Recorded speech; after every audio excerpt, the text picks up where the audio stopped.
I'm Tricia Benn, CEO of C-Suite Network and your host of Selling Power TV on C-Suite Network, bringing you a lineup of incredible speakers and experts from Sales 3.0. Just wait and stay tuned with us. We're here with the president and CEO of the Brooks Group, Spencer Wixom. Spencer, welcome. Thank you. It's good to be here. It is great to have you here. I was admitting earlier, I've fallen in love with your team. You have this vibrancy and incredible way of being able to connect and make things real for us to be constantly in that learning mode. And I'd love for you to share just a little bit more about how you focus on and make sure our listeners and watchers hear about how you're getting that better capability for the sales team. How are you having them perform better?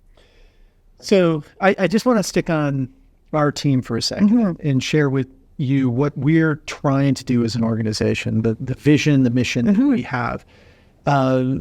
We feel it's very important for organizations now to feel they have handcrafted for them a solution to develop their people. Development is such a tricky, complicated issue in organizations right now, and it's something that these particularly new generations of salespeople are so hungry for. And many of them are looking for something that says, that feels exactly like what I need to do in the situation I'm in the organization I'm a part of. And from day one, as I've joined this organization and taken on the mantle of the Brooks Group, which has been around for 45 years, it was founded by Bill Brooks. A lot of it is his original ideas and theories, which are beautiful and timeless. And I feel a deep responsibility to carry those forward and innovate on them. But what I want organizations who are developing to feel is that they have a solution that's handcrafted for them. And we've been very careful to join with and bring people into the organization that have that similar culture of care and desire to make something special like that. I love the way you share that, and it literally emanates from everyone on your team. It's just a beautiful thing to behold, and I'm such a massive believer, and we are across all of C-Suite Network, in that mission-driven approach to really create value. And when you look at what you're doing and how you're getting that top performance mentality, right? As soon as you say mission, there's something that matters more than the individual. And that puts that salesperson or that interaction, that engagement in a completely different light. And I'd love for you to shed more light for us on that. And how you're seeing that through the training that you're providing. Well, we want to live by example. And I think we want to not only care about what we do, because we want salespeople as well to care about what they do, care deeply about what they do beyond just the paycheck that they receive for it. But more specifically, we want our people to care about what they do for people. And I think that's also an important principle to demonstrate for salespeople and to help them understand and appreciate that you should really care about what you're doing for people in your job, regardless of what that job is. And I think so many people, and it was talked about as part of the session today, and I'm sure it'll continue to be talked about throughout this whole conference, is that mode attitude, the default attitude of salespeople and the way salespeople are perceived is that they're doing the job for themselves, to get something out of it for themselves. And there needs to be a fundamental mind shift of we are doing something for others. And when we do something for others, it comes back tenfold on us and benefits us. It's fascinating as you say that. I'm thinking through, when do you think there was that shift? I mean, the sales role wasn't focused on as a delivery of service and value. It was how much you could sell for. Right. And then there's been a shift. So when would you say that shift has happened? And are we partway through it? Are we all the way through it? Where are we? I think we're partway through it. Okay. I don't think we'll ever be all the way through it, because as human beings, we are naturally self-interested. What we learn throughout our careers and through our experience, and this is the thing, is we are learning not only as individuals and organizations in sales, we're learning as a culture in sales. If you listen to the presentations that happen at conferences like this, many of the principles that are good and true are reflected very similarly in the various presentations. Now, that's probably not good for the competitive nature of all of the different sales training companies that are out there, but it is good in the sense that what matters less are the principles that we're teaching, because those are all very similar and foundational and have proven true over time. What matters more is the care, and this goes back to the craftsmanship thing that I was talking about earlier, the care by which we implement what we're doing in organizations. But that's what salespeople themselves do as well, right? What you sell is probably very similar, if not identical, to something other people in your industry sell as well. So what matters isn't whether you can convince people to buy it as a thing. What matters is, can you convince them that you being the purveyor of that thing or that service will be beneficial to them, will bring them improvement, will help them achieve their aims? And I think as sales, that dawns on salespeople, they start to change their mindset of, hey, this isn't all about me. This is about me caring about others. And if I do that, if I can have the discipline and the faith to do that, it'll come back to me positively. It's so interesting in terms of how that delivers back to the individual salesperson as well. So if there's somebody out there listening, watching, and saying, how do I frame this? I think it's the most fulfilling role to take when you actually are building something that you can sell that will actually serve somebody. It's an incredible feeling, isn't it? Yeah, and I talked a lot in my session about telling stories, right? I said, we present value to customers at the intersection of three stories: a story we tell about that value, a story we hear, which is their interest in receiving that value, that we question and discover in conversation with them. And there's a story told about us, that we are trustworthy, that we are consultative, that we have their best interest in mind, right? It's that trust. The question is, why and how do we tell those stories, right? Am I telling those stories because I know there's anecdotes in those stories that'll persuade people to do something that's in my best interest? Or am I telling those stories because I believe they're true and I believe they're beneficial to the people listening to them? Hopefully it's the latter and not the former. And I think when it is the latter, those stories engage emotionally with people. When it's the former, it just doesn't have the same ring to it. It's so interesting too, as the CEO and president, you have that decision-making power, that role and responsibility that people will tell you what they want to, what they think you want to hear, which is the opposite of actually caring about what your pain points are and how to sell to you. But you know, that we could have another whole conversation about. What I'm curious about is how you're thinking about the buyer mindset changing. How has the buyer mindset changed, and what does that mean in terms of the sales industry and how we step up as powerful leaders in sales? Yeah, I think the buyer mindset, it's interesting because the buyer mindset is evolving, but I don't think it's fundamentally changing. I think human beings have always wanted to have something be better than they expect, right? Why are we engaged in, like when you come out of a movie or a play, you don't typically say, like, the way you gauge the quality of that play isn't that it was good per se. It was better than I expected, right? That horror movie was scarier than I expected. That comedy was funnier than I expected.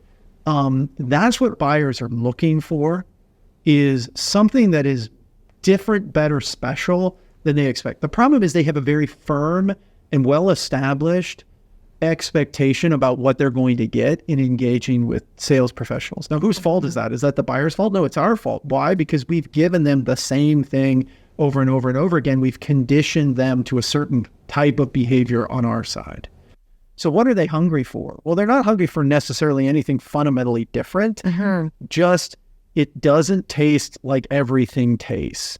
It tastes different, right? I love there's an anecdote that Rory Sutherland in his book Alchemy says that's always stuck with me. It says, why have human beings evolved to not taste water? It's so that we can easily taste anything that is in what we drink that isn't water, right? Right. It's the same thing of like, what will a customer appreciate? Something that is different, better, special than what they expect to get. And that's the gauntlet that's been put down for salespeople, is how do you give them something that's different? How is your discovery different? How is your prospecting different? How is the way you position your solution different than what they would expect to receive? I love that. Okay, so different than what we expect to receive. AI, in terms of sort of the general consumption of it, is everywhere, everything. And I'm curious what your take is on what we should be doing with AI in terms of sales and how it's going to change the whole industry that we sit in. Well, I think, or will it? Yes and no. Okay. So the one thing it won't change is it won't care as much about a customer as a human being can care about a customer. And that care is really important in good solutions being found and business being done. So what I always like to say is AI can write the chord progressions. It can't improvise the jazz music on top of it, right? It can give us structure and ideas and knowledge that can help us craft. It can help me practice doing something better. It can't do it better for me, right? And that's a lot of what we use AI for, is in coaching simulations and in practice simulations, to give that quick feedback, because we know it takes a while for a manager to evaluate, say, somebody's practice video and give them feedback. AI can give some immediate feedback to help that salesperson cycle faster, right? It creates a faster speed of volley in activity, but it remains the responsibility of the salesperson to put the emotion and the care and the engagement with the individual on top of that layer. It's fascinating. You know, you're making me think of something that I've always held true to with my sales teams, which is I want you to understand, you know, the mission, the vision, what we really want to be able to deliver at value to our partner, our client, whoever it is that we're serving. But I want you to be able to do that authentically to who you are. And that's something that the whole AI conversation doesn't really take into account. There are things that are incredibly quirky about individual sales role people that are so incredibly endearing, and they create trust. I don't know what that looks like in an AI world or how that's respected or supported. Yeah, we're not exactly sure, right? Yeah. What we know is it knows a lot of stuff, and it can very quickly tell us. It can put a lot of information together and serve us up something that we'll say, works, maybe it doesn't work. What I'm very concerned about, though, is sellers losing their intuition, like you said, because everyone's intuition is special in some way and can engage actively with others. Well, so what's interesting to me, we did some prospecting research. Let's talk about just earning the right to have the conversation with the customer in the first place, which is that's sort of where the dominoes fall on all of this, right? Is ultimately customers have been receiving a lot of the same experience from salespeople. So they've been conditioned to what that experience is going to be. So they've been putting up more barriers to that experience. So what actually breaks through those barriers today? Well, we did some research around that. What we found is it's not as much some new channel. And I would probably add to that a AI-enabled channel to try to, penetrate that customer. It's more one of three things. Either they have been convinced in some way, likely they've convinced themselves that what you have to offer is exactly aligned to what they want. Number two, they have had some experience with you personally in the past that makes them want to have that experience again. Or number three, somebody they trust has told them or they've seen has been a beneficial user of your product and service. So you have to think about when you're trying to gain market share or engage with customers is how do we create situations that reflect those elements in order to win the right for a conversation with them? So how are you incorporating AI right now into your programs and the clients that you work with? It's in the practice and the application. So there's a couple of things that we're doing. Number one, we're teaching the fundamentals to organizations so that they have them. And we believe those fundamentals need to be passed in a deep learning environment, a live training or a very well-constructed virtual training event where people can put all distractions aside and really learn something new in that episode. That in and of itself sounds like a monumental task in today's day and age. It's a monumental task. And you have to help people understand that you've got to break all of the distractive frames to really be focused to ingest new information. That's an important foundation. And you have to understand a lot about yourself in order to have that new information be meaningful. But then once you've got that, then it's a matter of how effectively, efficiently can I practice, receive ongoing coaching and feedback in applying that knowledge, and also as part of my workflow, have the resources that I need at my fingertips. So Gartner recently talked about technology as a teammate, and I love that analogy for it. AI can be an effective teammate for a seller. It can be serving up information that seller needs at the moment that seller needs it, that is very well qualified and holistic supportive information. It can also be giving very immediate directive feedback to a seller as that seller practices and refines the communication, the engagement, the conversation, the questions that they might be asking to a customer. So what's great about AI, what I'm excited about, is it will help us accelerate the application and deepen the retention of the deep learning that we do. I love that. And I'm going to remember that the technology is a teammate, one that you love and detest at times. Well, exactly. It tells you things sometimes that you don't want to hear. So we built some AI simulations recently that help us practice different conversations. And it frustrates the heck out of me when I get out of a score of 10, like a 5.7 on something that I thought was genius. What am I doing wrong? Right. But it's incredible how much it motivates me. I'm going to do this thing again. I'm going to compete with this AI to show it that I can actually do it the way it thinks things can be done. Now that's dangerous a little bit, right? Because you don't want to fully trust it ahead of your own intuition. Correct. But I have found as I explore, there are things, you know what, I missed that. I could have done that better. I could sharpen the way I do things just a little bit here and there to make myself a better practitioner. Love that. Okay. Spencer, if you don't mind my asking, I would love for you to share for your sales leaders, why would you recommend Sales 3.0 and Selling Power?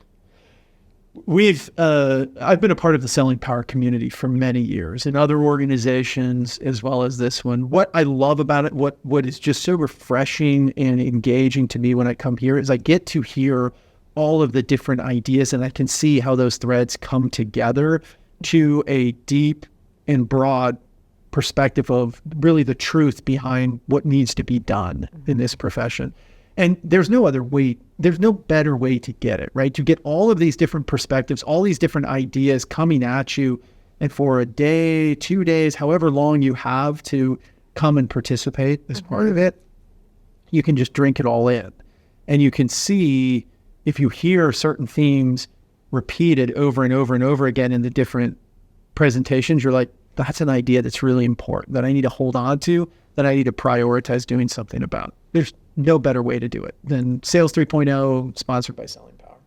Love that. Spencer, thank you so much for joining us. And that's a wrap. I'm Tricia Benn, CEO of C-Suite Network, your host of Selling Power TV. What an incredible set of conversations with the world's best experts in sales at Sales 3.0 with Selling Power.